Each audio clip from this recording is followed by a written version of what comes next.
I'm Sarah from The Upcoming. Such a pleasure to speak to you today. How are you doing? I'm good, thank you. I'm really, really good. Lovely to meet you. To meet you. So BAFTA Breakthrough, what was your first thought when they told you you were going to be part of this year's cohort?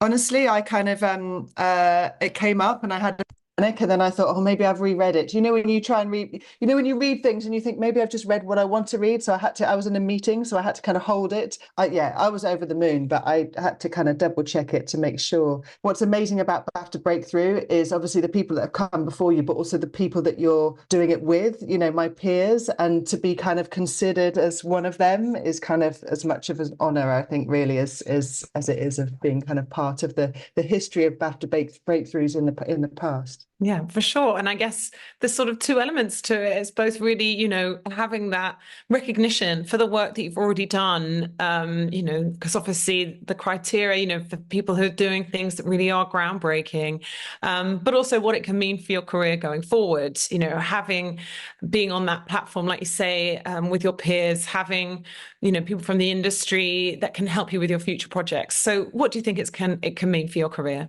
I mean, hopefully as you said, it gives you validation for the all the hard work and the kind of the experimentation and the times when you've been pushing the boundaries or whatever have kind of been worth it. So to kind of be able to continue that, but to be able to continue that in a almost like a sort of a safer space with not necessarily people holding your hands, but with that kind of support network around you, I think is going to be really important. And also being on that level with people, it's quite hard. It's actually quite lonely as a film director because you don't often talk to other film directors because you talk to producers or you talk to a camera or editors, but it's rare that you kind of like network with your own kind in a way. So I think that's going to be particularly helpful, I think, for my career. Who are the names that really stood out to you, I guess, from previous years when we had like Letitia Wright and Florence Pugh, et cetera, but also some of the names that you're alongside for this year?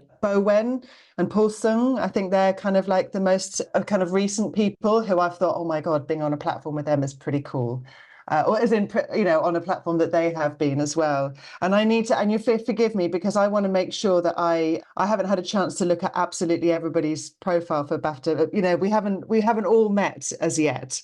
So I want to make sure, I want to kind of investigate some of the projects that are up there that I haven't had a chance to yet. But it looks like there's some really exciting ones. 100%. And I guess delving a bit into the work that you've done already and your career so far. So with the contestant, maybe you can just cast your mind back, tell us a bit about how that project came about and why you wanted to make that film. It's been a really, really long journey. And I know people say that about feature documentaries a lot, but it has been a long journey.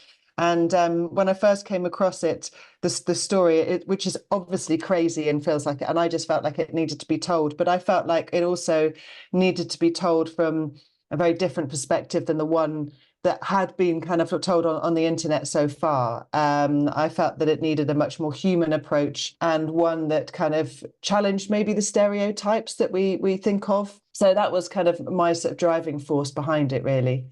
Seeing the reaction to the film as well. I mean, I guess because it does tap into, obviously reality TV at some point was kind of a new frontier, and now it's morphed in all sorts of different directions. And if you think of how people actually display their own lives sort of willingly, in that kind of Truman Show-esque way, with social media. So how do you think it also really hit a certain note with a contemporary audience? What I love about the film is that everybody who watches it comes to it with something completely different because our collective history of social media, of reality TV and everything is all quite recent. So you can be just a few years age difference with somebody and you'll have a totally different experience of it, which is what's kind of great.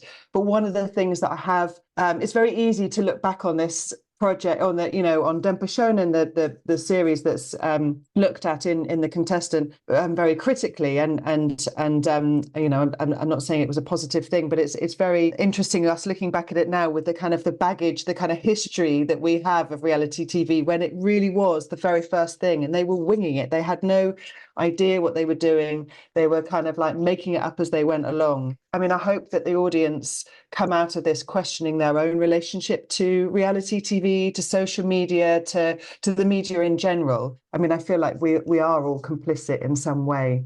So I'd quite like an audience to come away with those kind of thoughts and questions about their own relationships. And your experience of making it, what were some of the highlights? What were some of the hardest moments?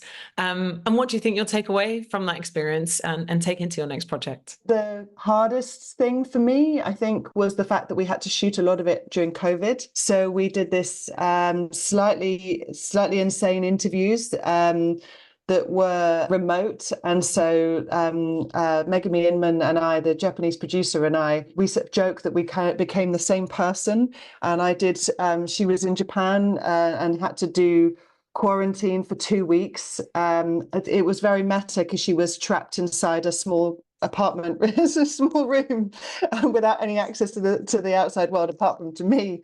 And so we would spend all this time sort of preparing for the shoot, and I was there virtually for the entire thing. But it was quite an unusual way of working, and really difficult in some ways, and it had added benefits in other ways. And so I think it's made me question the way in which I do interviews as well, and the way in which I prepare for interviews, and the way in which I talk to my crew as well. Because I had to rethink it and be quite organized about it all when you're doing something remotely, because you know that you're not there. You're there in a sort of a 2D format rather than a 3D, you know. So I think that's definitely changed. But I moving forward, what I loved about this film, and what I love about films is crazy subject matter that's, you know, or stories that are approached from a particularly unusual or alternative angle. And that's what I want to kind of carry on doing, is finding stories and tell them through that alternative perspective. And do you already know what that next project might be? Have you already got your sights set on something specific, or is it something that you hope to develop, I guess, almost as part of this program too? I'm developing a couple of things at the moment, and one of which is quite sort of dark subject matter through an unlikely, slightly surreal lens. But yeah, moving forward, more of that sort of stuff is what I'd love to do. And you know, did you face any specific hurdles in getting your film made? I guess whether it's about the funding, or whether it's for, you know, finding a home and, you know, getting into film festivals like Toronto. And I guess, do you see that there does need more progress needs to be made in terms of having that access be more of a level playing field for people who want to make films? And I guess initiatives like this can only help that process.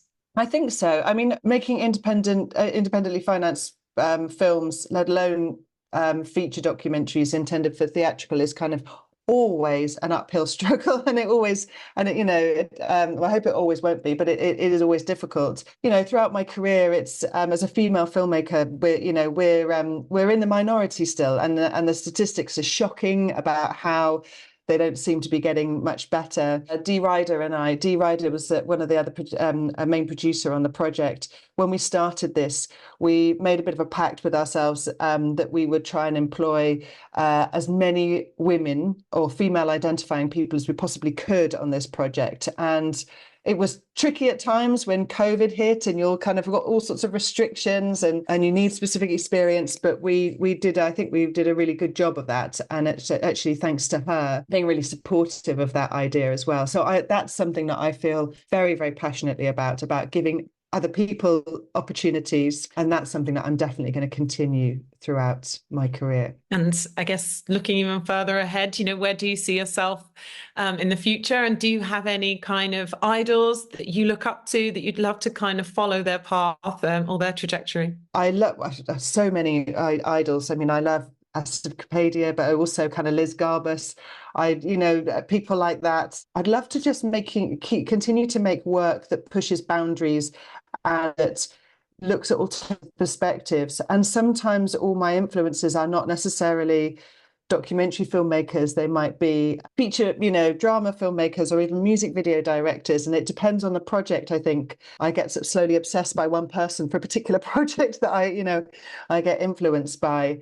But rather than specific projects, I think sometimes just following your heart and knowing where you want to go. And that's what happened with The Contestant, really. I knew that it was going to be a challenge, but I just knew that it was a film that needed to be made. So I pushed and pushed and pushed until it was made and sold. Amazing. Well, I'm out of time, unfortunately, but thank you so much for sharing all that with me. No worries. Congratulations on being selected for this initiative, and best of luck with your future projects. Thanks so much, Sarah. Cheers.